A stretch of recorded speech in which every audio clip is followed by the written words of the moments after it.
Merhaba arkadaşlar, yeni bir War Thunder bölümüne daha hoş geldiniz. Bugün videomuzda F-15E ile simülatör savaşlarına gireceğiz. Bakalım F-15E simülatör savaşlarında nasıl bir performans gösteriyor. Toplamda 8 tane AIM-120B füzemiz bulunuyor. Bunlar AIM-120C'lere göre biraz daha eski bir model oluyor. Tabi biz önce AIM-120B ile oynayıp ondan sonra AIM-120C'leri açtık.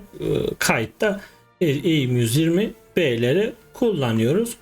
Uçağımızdan şöyle kısaca bahsetmek gerekirse burada arkada gördüğünüz gibi çift jet motorumuz bulunuyor. Bunlar 7600 kilo kütlelik güce sahip afterburner'la ile 10530'a kadar çıkıyor. Ön tarafımızda hepinizin de bildiği gibi F-18'lerde bulunan klasik Gatling Cannon'ımız bulunuyor. Ön tarafta yine bir gelişmiş radarımız var. Şimdi oyunumuza geçelim. Testimize başlayalım. Motoru çalıştırdıktan sonra yavaş yavaş kalkışımıza başlıyoruz. Tabi bunun kontrolleri normalde biraz daha farklı arkadaşlar. Yani bu video hem biraz da ilk izleyenlere de öğretici bir video olsun istiyorum. Tabi simülatör oyunlarında sadece kokpit içinde kamerayı kullanabiliyorsunuz. Kokpit dışını kesinlikle göremiyorsunuz. Sadece demin uçağın motoru çalıştırmadan önce dışarıdan bir görüntü almanıza izin veriyor. Burada yapabileceğiniz sadece bu sağ ve soldaki radarları kullanmak. Onun haricinde mouse'la yönlendirme yapıyorsunuz ama tabi ekranda da görüyorsunuz daha farklı bir mouse kullanım sistemi bulunuyor. Burada radarları daha çok kontrol ederek radarları kullanılarak kilit atma işlemini gerçekleştiriyoruz. Şimdi de önümüzde birisi var. Şöyle bir sallayalım bakalım. Bu kare uçağı gösteriyor. Burada iki tane atıyoruz. O da flare atıyor herhalde. Bakalım vurabilecek miyiz? Yani bu bot da olma ihtimali var. Normal uçak da olabilir. Çünkü soldaki radarda tam şey yapamadım. Göremedim. Bu da bot oluyor tabi. Tabi buraları keserek hızlıca ilerliyorum. Çünkü çok uzun sürüyor burada düşmanları bulmak. Öyle basit bir şekilde göremiyorsunuz. Çünkü isim vesaire kesinlikle görükmüyor. Sadece sağda bulunan radardan kontrol edip düşman tespiti yapabiliyoruz ya da işte soldaki radarda herhangi bir size karşı kilit vesaire atıldığında orada beliriyor düşmanlar. Böyle bir ilerliyoruz tabi atlaya atlaya buralarda. Evet, yukarıda birisi var. Böyle bakalım, oradan da arkadaş sakin sakin uçuyor. Radarda kilidimize de attık. Evet, lock sesini de duyunca AIM-120B'ye ateşliyoruz. Şu an 5 tane toplamda füzemiz kaldı. 7 saniye, 6 saniye, 5 saniye diye sayıyor. Arkadaş flare de atmıyor. Yeni başladı. Evet, bu ilk kilimizi de alıyoruz. Burada bir Su-33 Rus uçağını vuruyoruz arkadaşlar. Tabi ondan sonra uçuşumuza devam ediyoruz. Yine ön tarafımızda bir MiG-29 var. Ona da kilidimizi atalım.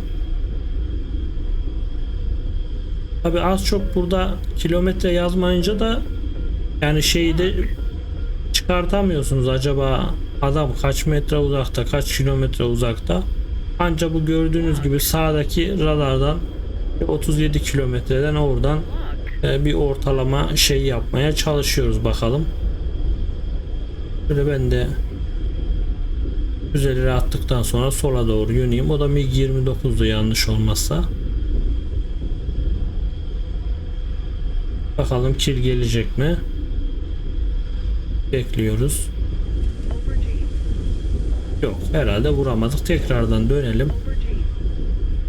Bakalım nereye kayboldu. Bir de şöyle de bir şey var. İşte böyle füzeyi atıp da ondan sonra kaybettikten sonra bir de bulması da problem. Tekrardan. Evet, tam yakınımızda bir daha belirdi. Yine aynı MiG-29 mu? Yok, bu farklı birisi. Bir Su-33'müş yine. Bunu da vuruyoruz. Bir daha bir arkasından sallayacağım bakalım. Atıyorum tekrardan. Bir daha vurdu kuyruk kısmından. O da artık çakıldı büyük ihtimalle. Evet, 8 füzemiz de burada komple harcamış bulunuyoruz. Zaten epitopu 2 kişi var. Diğerleri oyundan çıkmış. Evet, füzeleri de tamamladıktan sonra şimdi tekrardan bir kanat kontrolü yapalım. Ondan sonra da uçuşa tekrardan başlayalım. Yani dediğim gibi çok uzun sürüyor arkadaşlar. Öyle gerçekçi savaşlardaki gibi doğayım işte hemen bütün füzeleri atayım 3 dakikada oyun bitsin diye kesinlikle öyle bir şey yok. Ben bunu bile 25 dakikalık bir oyun kesti bu. Artık buraları kese kese, hani çok boşluk var çünkü hani uçak aradığımız, gidip bir iki kere daha yakıt aldığımız vesaire, onları atlayarak bu şekilde hani bir iki kill aldığım bir bölümü sizlerle paylaşmayı istedim. Hani aslında eğlenceli şu açıdan, hani en azından işte dediğim gibi gerçekçi savaşlardaki gibi 3 dakikada 5 dakikada bitmiyor. Hem güzel puan alıyorsunuz. Yani araştırma puanları gayet yerli yerinde şu anki şeyde. Ve en azından daha uzun, daha şey sürüyor. Hem yer görevleri de var. Yerdeki tankları, base'leri vesaire de vurabiliyorsunuz.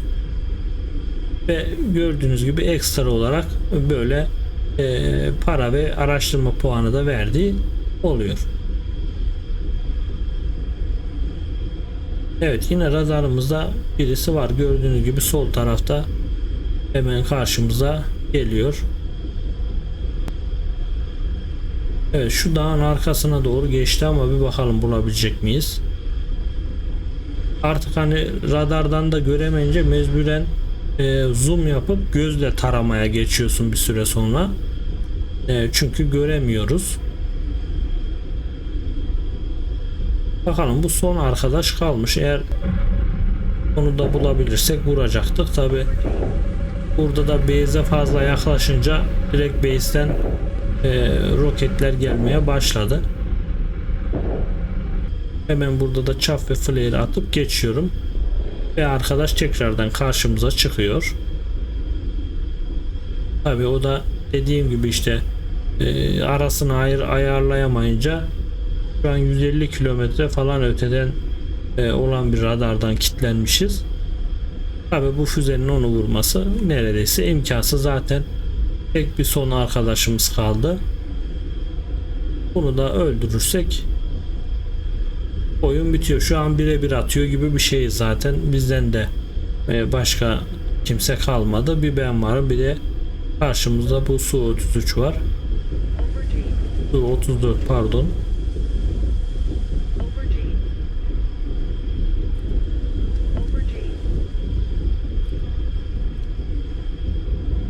Evet, şu radarda sağda yakaladık bakalım. O da hemen sol tarafımızda. Yine kontroller tabi normalden biraz daha zor. Mouse'la hareket ettirdiğiniz için, yani mouse şeydeki uçağın kontroldeki joystick yerine geçiyor. Öyle bir sistem yapmışlar. Evet, simülatör oyununda sonuna gelmiş bulunuyoruz. Yani F-15C ile ilk simülatör oyunumuzdu. Biraz uzun sürdü. Zaten normalde simülatör savaşları arkadaşlar 2 saatten aşağıya sürmüyor. Oyunlar açılırken de bu şekilde açılıyor. Biz de ortalama 20-25 dakika oynayıp işte kesmelerle, biçmelerle buralara getirdik diyebilirim. Yani bence güzel, değişik bir deneyim oldu. Bundan sonra da hani elim alıştıkça daha da çok uçaklarda simülatör oynamayı da düşünüyorum. Umarım beğenmişsinizdir. Kanalıma abone olmayı, videolara beğenmeyi ve yorum yapmayı unutmayalım. Kendinize iyi bakın. İyi günler.